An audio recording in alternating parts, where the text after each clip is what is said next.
John, let's go in depth now. This weekend's revelation about the government publicly trading 5 Taliban prisoners in exchange for one of our soldiers in Afghanistan created a buzz on Saturday, but of course on Friday we had the resignation of VA Secretary Eric Shinseki. The buzz from the Beltway well beyond, and here to discuss both stories, Louis Celli, the Legislative Director for the American Legion. Louis, we are so happy to have you with us today here on America's Forum. JD, thank you so much for having me, and we're looking forward to discussing these issues with you. Well, we will get to the soldier-prisoner exchange in just a minute, but first up, the VA scandal. The American Legion, the first veteran service organization to call for Secretary Shinseki's ouster.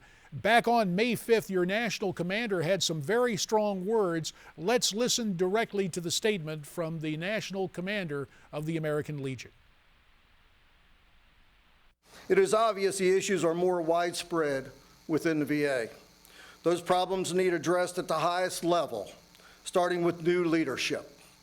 The existing leadership has exhibited a pattern of bureaucratic incompetence and failed leadership that has been amplified in recent weeks. Patient deaths are tragic, and preventable patient deaths are unacceptable. But the failure to disclose safety information, or worse, to cover up mistakes, is unforgivable, as is fostering a culture of non-disclosure. Now, besides calling for Secretary Shinseki and other top VA officials to resign, Commander Daniel Dellinger said this is the first time the Legion had called for such resignations in more than 30 years. He went on to say it's obvious that issues are more widespread within the VA, faulting bureaucratic incompetence and failed leadership.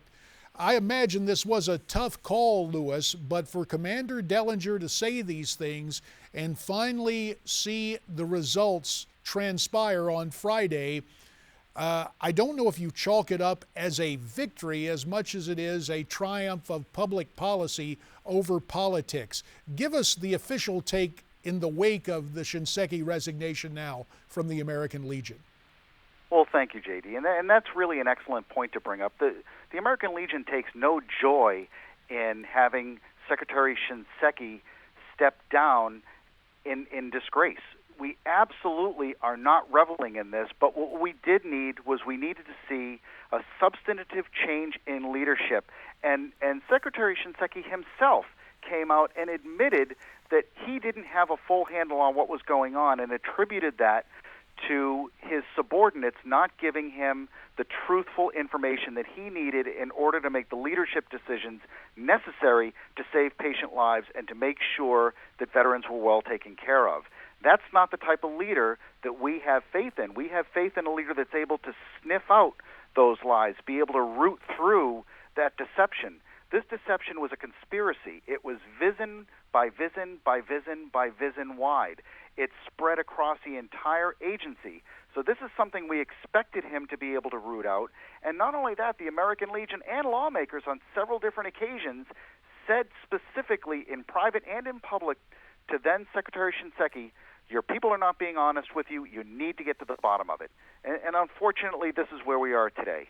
So it is both systemic, but in the case of Secretary Shinseki, he failed to heed the advice that the Legion and lawmakers had given him, correct? That is exactly correct. And not only did we give him that advice again in public and in private, we've also testified to the long waits and to the problems that were ensuing. We were even caught off guard by the full magnitude of deception until we were able to see that advance IG report last week. It wasn't until then that we even said, oh my goodness, it's much more pervasive than we had originally thought. Now, looking ahead, as the situation unfolds, the Undersecretary, Sloan Gibson, with, I would imagine, temporary or interim authority there within the VA, but press accounts list among the possible successors to General Shinseki, one General Stanley McChrystal. You take a look at this. Does the Legion have a suggestion to the administration for the next VA secretary?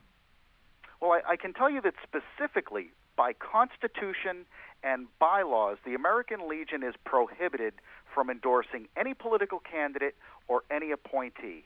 That being said, we're looking for a trailblazer. We're looking for a lightning rod to come in there and have the type of leadership that subordinates are going to respect and feel comfortable that they can honor with the truth. That's what we need. We need someone, anybody who steps into that position, whether it was Eric Shinseki or anybody else, is not going to be able to do it on their own. They need their partners. They need the VSO community, the veteran community, they need the administration, and they need Congress. This is a joint effort. That department is entirely too large for any one person to be able to run on their own. They need to accept the help that's being offered to them by the people who have been doing this since 1919. Let's take the other major story of the weekend, and that was the return of an American prisoner, the lone American prisoner in Afghanistan, in exchange for 5 top Taliban officials incarcerated at Guantanamo Bay. Does the Legion stand clear of those military and policy decisions? Or, Lewis, do you have a comment on what transpired this weekend in terms of that exchange? Well, I can tell you that the American Legion called for the repatriation by whatever reasonable means necessary for the return of our POW.